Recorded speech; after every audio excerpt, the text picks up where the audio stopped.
ہر گھر میں بات ہوتی ہے کالا علم، اسرات، جادو، کبھی نہ کبھی. اور کچھ لوگ ایسے بھی زہیب جن کو لگتا ہے کہ کوئی بھی اگر ان کی زندگی میں کوئی آبسٹیکل آئے، پرابلم آئی ہے، پریشانی آئی ہے، بیماری آئی ہے، تو اس پہ کوئی کالا جادو کسی نے کر دیا ہے. اور کچھ لوگ obsessed بھی ہوتے ہیں اس سے. کیسے پتا چلے کہ سچ ہے، کسی پہ واقعی عمل ہے، یا کسی کو صرف سائیکولوجیکلی اس پہ obsession ہے کہ نہیں ہر دفعہ جو اگر میرے ساتھ کچھ برا ہوا تو یہ کوئی عملیات میرے اوپر ہو رہے ہیں. تو مفتی صاحب السلام علیکم. مفتی صاحب بتائیں یہ اس میں کیسے پتا چلے کہ جینوئن مسئلہ ہے، کیس ہے، یا نہیں صرف دماغی مسئلہ؟ بسم اللہ الرحمن الرحیم. دیکھیں، سب سے بنیادی چیز انسان کا عقیدہ، اس کا یقین ہے. جس کا اللہ کی ذات پر بھروسہ اور یقین کامل ہو تو وہ تو ان چیزوں کی طرف توجہ ہی نہیں دے گا. اس کے اعمال اتنے مضبوط ہوں گے کہ وہ محفوظ رہے گا. آج کل لوگوں نے یہ پرسیپشن بنا لیا ہے، ایون کہ فریج خراب ہو جائے، بجلی کا کوئی مسئلہ ہو جائے، یا گھر کے اندر کوئی گلاس ٹوٹ جائے، یا کوئی پرندے کا پر نظر آ جائے، کہیں خون کی چھینٹیں نظر آ جائیں، تو فوراً ہم توہمات کا شکار ہو جاتے ہیں کہ کسی نے جادو کیا ہے، اور پھر اپنے ذہن میں کسی رشتہ دار کو مورد الزام بھی ٹھہرا لیتے ہیں. یہ بھی ہم کہہ دیتے ہیں کہ بھائی یہ پن پوائنٹ کر کے اس نے کرایا، مجھے پتہ ہے کس نے کرایا. تو دیکھیں، جادو ہے اور اسی طرح نظر بد ہے. حدیث پاک میں یہاں فرمایا کہ اگر موت کا وقت مقرر نہ ہوتا تو نظر بد موت سے آگے بڑھ جاتی. اچھا، حسد کے اثرات بھی ہوتے ہیں. یہود کا جب ذکر ہوتا ہے نا، حسدم من عند انفسہم، لیکن جنات اتنے فارغ بھی نہیں ہے جتنا ہم نے سمجھ لی ہے. ان کے اپنے بھی بہت سے کام ہوں گے، رشتہ داریاں ہوگی، تو وہ ہر آدمی کے اوپر جنات کا اثر شروع ہو جائے، یہ بالکل ایسا نہیں ہے. اس سے ہمیں اپنے آپ کو بچانا چاہیے. اور قرآن کریم میں اس کے لیے قل اعوذ برب الفلق، قل اعوذ برب الناس، یہ جو معوذتین ہیں تو یہ اسی لیے نازل ہوئی ہے کہ اس سے جادو کا کاٹ اور جادو کی توڑ ہو. اس کا اگر ہم ترجمہ کریں گے نا تو نفاثات، وہ پھونک مارنے والی لبید ابن عاصم کی بیوی اور بیٹیاں، ان کی طرف اشارہ ہے کہ انہوں نے کس طرح جادو کیا تھا. تو بہرحال مفتی صاحب پتہ کیسے چلے کہ ایسی کیا نشانیاں جس سے کنفرم ہو جائے کہ ان کے اوپر جو ہے عملیات اثرات ہیں؟ دیکھیں، ایک بات تو جیسے میں نے کہا کہ انسان کا اپنا عقیدہ اگر مضبوط ہو تو اس کو تو پتہ ایسے چلے گا کہ وہ تمام اعمال کر رہا ہے، لیکن پھر بھی مثال کے طور پہ اس کے سر میں شدید درد ہو رہا ہے، میڈیکلی ساری رپورٹس آپ نے کروا دی، لیبارٹری کے سارے ٹیسٹ کلیئر آ گئے، اور ظاہری طور پر کوئی بیماری نہیں ہے، لیکن اس کے باوجود اس کو پریشانی ہے، ٹینشن ہے، وہ ڈراؤنے خواب دیکھتا ہے. تو ایک تو یہ صورت ہوتی ہے. دوسرا، حضرت کعب احبار جو پہلے یہودی تھے اور ان کے عالم تھے، پھر مسلمان ہو گئے. انہوں نے ایک موقع پر فرمایا کہ چند کلمات جو رسول اللہ صلی اللہ علیہ وسلم نے مجھے سکھلائے، اگر میں وہ نہ پڑھتا تو یہود جادو کر کے مجھے گدھا بنا لیتے.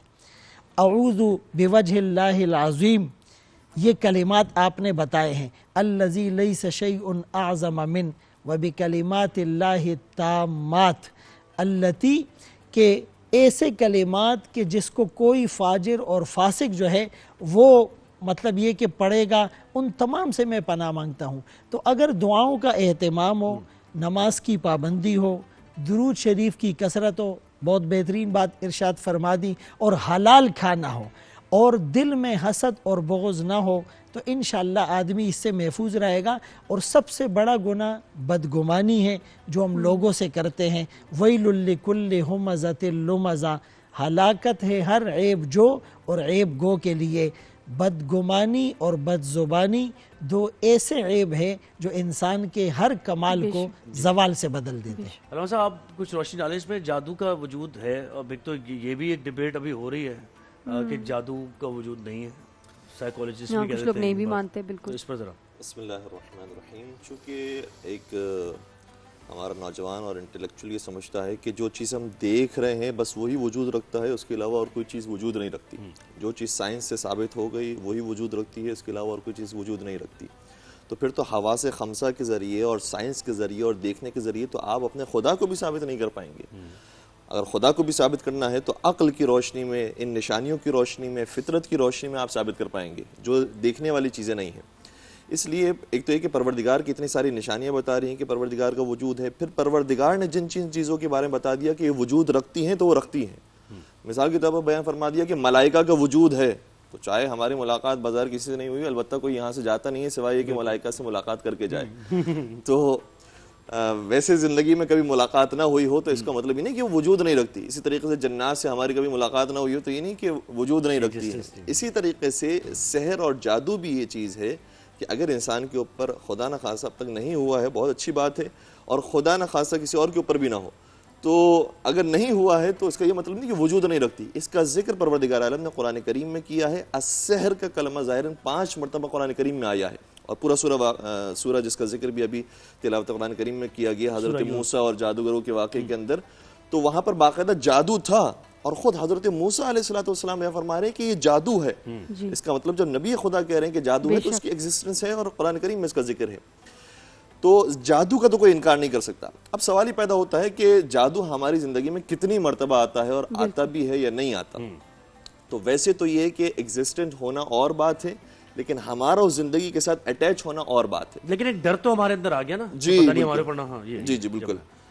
تو یہ جادو کہتے کیسے ہیں، اور کب جادو ہم سمجھیں گے کہ ہمارے اوپر جادو ہوا ہے؟ مفتی صاحب نے کچھ باتوں کی طرف اشارہ کیا کہ آپ نے ٹیسٹ وغیرہ کروا لیے جس سے اطمینان ہو گیا کہ آپ کو ویسے کوئی مسئلہ نہیں ہے، لیکن پھر بھی درد محسوس ہو رہا ہے یا کوئی پریشانی آ رہی ہے. اس کے لیے قاعدہ کلیہ یہ ہے کہ آپ اپنے وہم اور خیال کے اندر ایک چیز سمجھ رہے ہیں کہ وہی ہے، لیکن دنیا آپ کو بتا رہی ہے کہ نہیں بھائی ایسی چیز نہیں ہے. مثال کے طور پر ابھی یہاں پر جو کینڈلز، البتہ کینڈلز کی مثال میں اگر یوں دوں گا کہ یہ جلتی ہوئی مجھے نظر آ رہی ہیں، حالانکہ حقیقت میں شاید نہیں جل رہی ہیں. تو اگر میں یہ کہہ رہا ہوں کہ یہاں پر کینڈلز میں دیکھ رہا ہوں کہ یہ جل رہی ہیں، لیکن دنیا کہہ رہی ہے کہ یہ نہیں جل رہی، تو اس کا مطلب مجھ پر سحر ہو گیا ہے کہ میں جو چیز دیکھ رہا ہوں وہ حقیقت کے مطابق نہیں، وہ یقین کے مطابق نہیں ہے. اور سب گواہی دے رہے ہیں، سائنس بھی گواہی دے رہا ہے، لوگ بھی گواہی دے رہے ہیں کہ جو ہم دیکھ رہے ہیں وہ آگ نہیں ہے، لیکن آپ اسے آگ دیکھ رہے ہیں. اس کا مطلب یہ ہوا کہ یہ جادو ہے. جو چیز حضرت موسیٰ علیہ السلام کے واقعے میں ہوئی تھی کہ حضرت موسیٰ جانتے تھے کہ یہ رسیاں ہیں، لیکن دنیا یہ سمجھ رہی ہے کہ یہ سانپ ہے. صحیح بات ہے. تو حضرت موسیٰ حقیقت کو جانتے ہیں، اس لیے اگر حقیقت کے خلاف کوئی چیز وہم اور خیال کے اندر آ رہی ہو تو اس کو جادو کہا جاتا ہے. اور اس سے ملتی جلتی ایک اور چیز ہے جسے تسخیر جن، تسخیر انسان اور تسخیر ملائکہ بھی کہتے ہیں، لیکن وہ جادو نہیں ہے. اس میں باقاعدہ جنات آتے ہیں، باقاعدہ جنات آتے ہیں، یا وہ مدد کرتے ہیں کسی کام کے لیے. مدد دونوں معنوں کے اندر، کہ ایسی مدد کہ جس سے کسی کا نقصان ہو، یا ایسی مدد جس سے کسی کا فائدہ ہو. اور کبھی خود انسان کے اندر جنات مسلط ہو جاتے ہیں. بہت سارے ایسے کیسز ہم نے سنے ہیں کہ ایک آدمی جو ہٹا کٹا ہے اور بالکل صحیح سلامت ہے اور متقی پرہیزگار پارسا انسان ہے، لیکن اچانک اس کے اندر ایسی کیفیت پیدا ہوتی ہے جیسے جلالی کیفیت ہے، اور وہ آواز تبدیل ہو گئی ہے، منہ سے جھاگ نکل رہی ہے، آنکھیں سرخ ہو گئی ہیں. تو اس سے پتہ چلتا ہے کہ اس کے اندر اس کا مطلب جن آ گیا.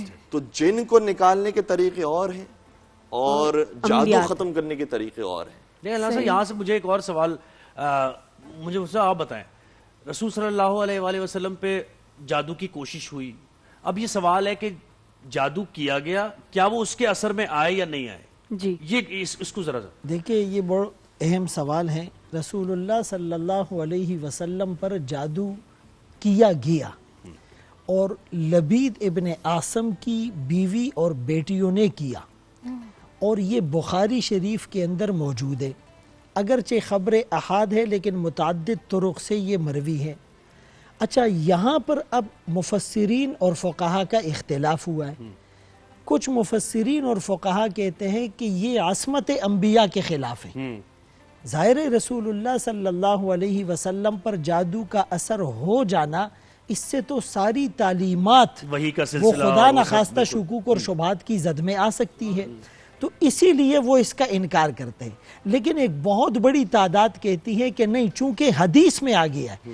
بعض اوقات ہمارے ایموشن، ہمارے جذبات، ہمارے تخیلات وہ ایک طرف، لیکن قرآن اور حدیث میں جو چیز آ جائے اس کو اعتراف کرنا پڑتا ہے. تو جادو کیا گیا، البتہ اس کا اثر ایک دن یا آدھا دن رہا، اور وہ بھی آپ کے ظاہری اعضاء اور جوارح پر رہا.